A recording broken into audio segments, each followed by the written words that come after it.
What's up guys, and welcome back to another episode of Career Mode. This is episode number 89.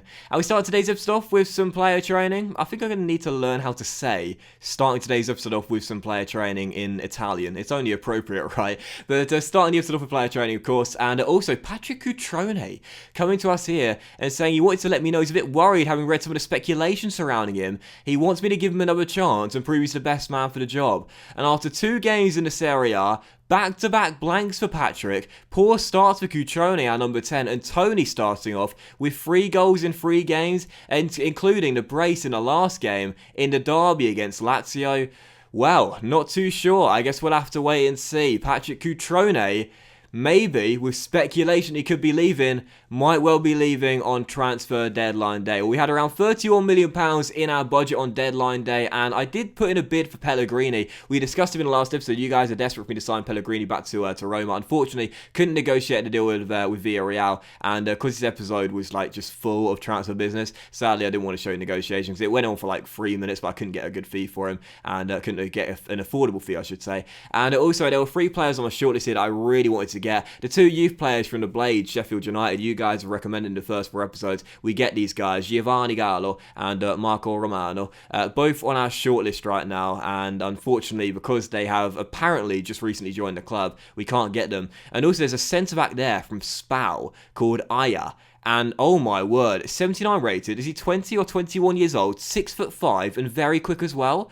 Oh, it's such a shame I can't get him in the first window, but I'll tell you what, that's a target for January or perhaps next summer. He looks absolutely amazing. I can imagine he's got really good potential as well. However, speaking of centre-backs, we did sign this guy on transfer deadline day, Mancini, Gianluca Mancini of Atalanta, who right now is playing for Roma on loan in real life, and I believe they've got a mandatory future fee arranged with Atalanta as well. So Mancini, a Roma player in real life, since then he is now back at Atalanta, but I wanted to bring him here permanently and bring him back permanently as well. We agreed a very cheap deal of just £13.6 million for the centre-back, and a 27-year-old signs on a 5-year, was it a 5-year deal for £54,000 a week. So Mancini is back, 81 rated, 27 years old, so no spring chicken at 27 years old, of course, no doubt about that. But listen, guys, 27 is young, okay? Let me have this one. He's got a 3-star weak foot, though. He's very strong, 82 heading, and it's 6'3" as well. I think defensively he'll be a really solid player to have when Romagnoli and Ferro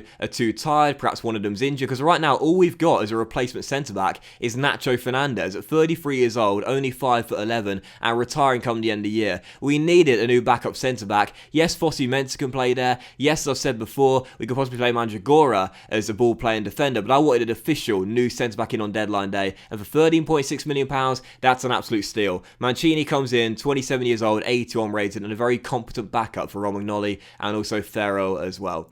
But following that, with 7 hours remaining on deadline day, I did not predict many big things would happen. However, with the speculation that Cutrone might be leaving, there was a big bid in my inbox from Jurgen Klopp and his Liverpool side. They want to take the Italian to Anfield, and at 25 years old, 86 rated, he's valued at £48.5 million, and the chief executive said we could probably get around £88.8 million if we were lucky for Cutrone. And after 2 consecutive blanks to start the season off, already speculation and talk that he might well be leaving the club. With Tony coming in, he's not going to settle for a bench role in this team. Well, I'll be a fool not to at least negotiate with Jurgen Klopp, right? So I met him in my office, he grabbed a quick plane out to Rome, and I said, Jurgen, here's the deal. If we're going to sell Cutrone, it's not going to be for £56.2 million like you're offering. I want a lot of money for him, okay? He might have started off poorly, but this guy's got class. Form is temporary, class is permanent. But Jurgen was like, no, mate, £56.2 million.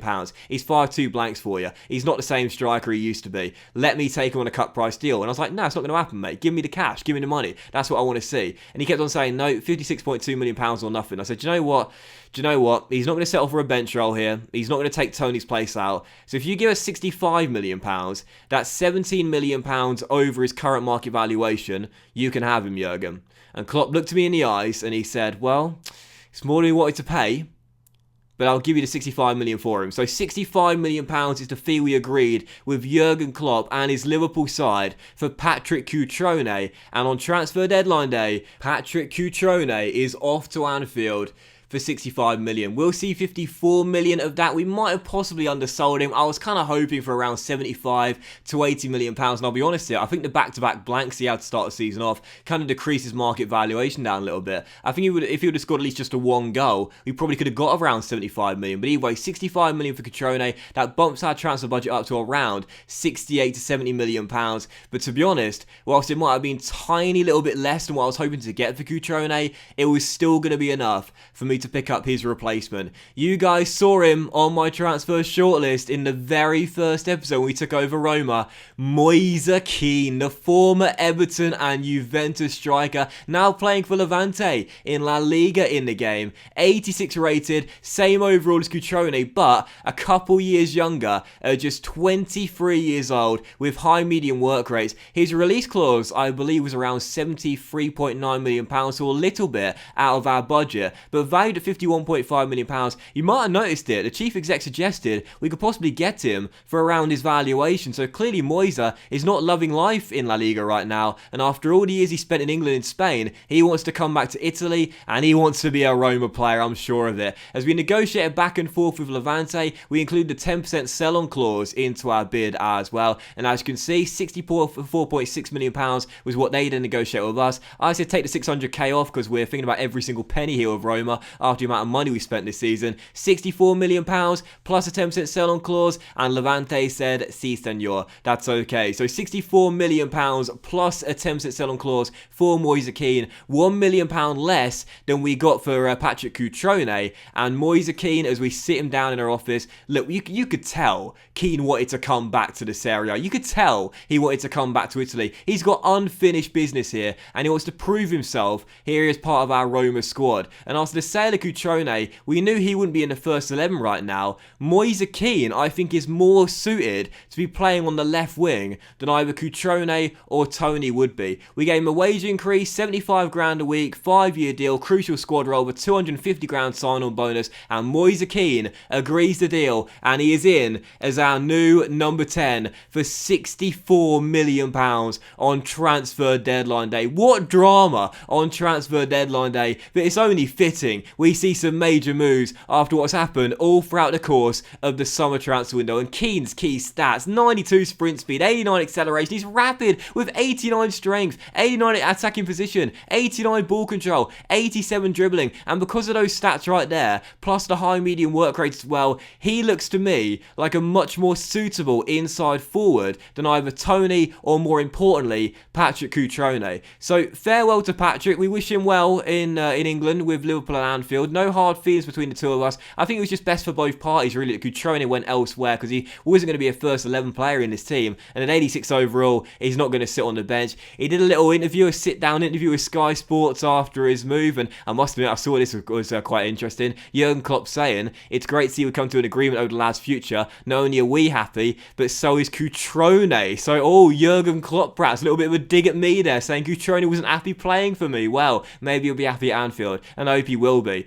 But as for this signing, I had to include this. Saw this on the breaking the transfer news section. Sampdoria winning the race for Jason.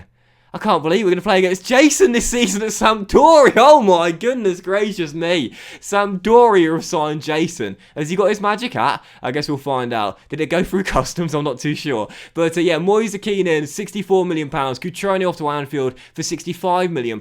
Major moves on transfer deadline day. And again, with this team here, the 4-2-3-1, Diaz, of course, has already got 1 assist this season for Ivan Toney in the game winner goal against Napoli, but I want Kean to be starting. I've not bought him in for £64 million to sit on the bench, and at 86 rated, crucial squad role agreed, he's not going to be okay with that. But again, I thought about Cutrone's range of stats. He looks like a clinical, deft, poacher type of finisher, whereas Kean has got sheer pace and great dribbling, great ball control. He looks really suited to the left wing, so it was a big signing and a crazy transfer deadline day, but again, it's only appropriate based on what's happened throughout the course of the summer transfer window. Cutrone goes to Anfield, Kean comes to the Stadio Olimpico, and what a crazy summer transfer window at the Stadio Olimpico.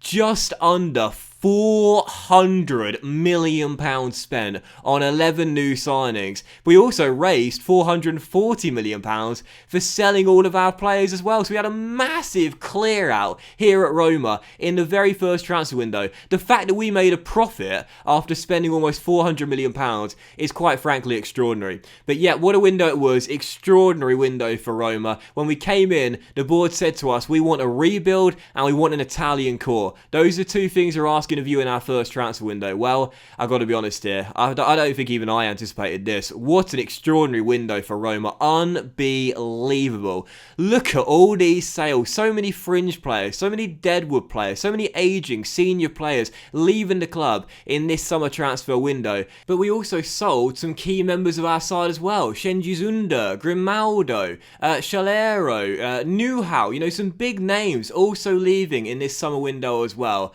I mean, we came in with the intentions of changing this entire side, and we've done that in the first window. Capped off with Patrick Cutrone leaving for 65 million on transfer deadline day as well. So it was around 21 or perhaps even 22 players leaving Roma in the summer window. When you look at the 11 new signings here with Roma, I gotta be honest here, I just love the look of this team a lot more. All of these players are Italian, of course, apart from Ivan Toney and Ollie Shaw, two former players that I worked with at Sheffield United. We've given them that Italian core they asked of me. We've made the side younger. We've reduced the wage structure here, with the wage bill, and totally changed the wage structure here at Roma as well. It's a younger side. It's got more potential. It's got more quality, in my opinion, as well. So much change, and after spending almost £400 million on these 11 new players, well, all I can say is this. If this doesn't work out, there's only one man that's going to be getting the blame for that, and I said it in the last episode, that's going to be me. All the pressure falls on me this season, because Roma have given me £400 million to spend after selling all those players and our initial transfer budget. They said, here's the canvas, here's the blueprint. Italian core. That's all they wanted, an Italian core. I've built that. This is my team. This is my team. I've assembled this team in one transfer window. I've built this squad. So if it doesn't work out, it's me that takes the responsibility. So as you see the final squad hub and the final team management screen as well, I think we will line up in that 4-2-3-1 narrow system as well. Despite the first defeat of the season on match day 2, which was really poor, I think we will still line up in this 4-2-3-1 narrow, with Kean playing as an inside forward on the left-hand side, or Orsolini through the middle, Zaniolo on the right-hand side, and of course Ivan Toney, our out-and-out striker. But so much change here at Roma. We've solved the contract problems they had. It has been an unbelievable start to our first season in our new city with our new club, but man, what a dramatic first season this is going to be. And in the very next episode, no games today, guys. It was just such a dramatic transfer window. The very next episode coming out tonight, there's no like target, but there is a guaranteed double upload day today. We have got Juventus, our first battle with Juventus, as we could get an early taste of the battle between perhaps the top two this season and our first Champions League group game as well. Thanks for watching, guys. Hope you've enjoyed today's episode. It's been dramatic. I need to take a breather after that. Much love to you all, and I will see you for the next episode of Korean Mode, again featuring Juventus and the first Champions League group game away in Russia very soon.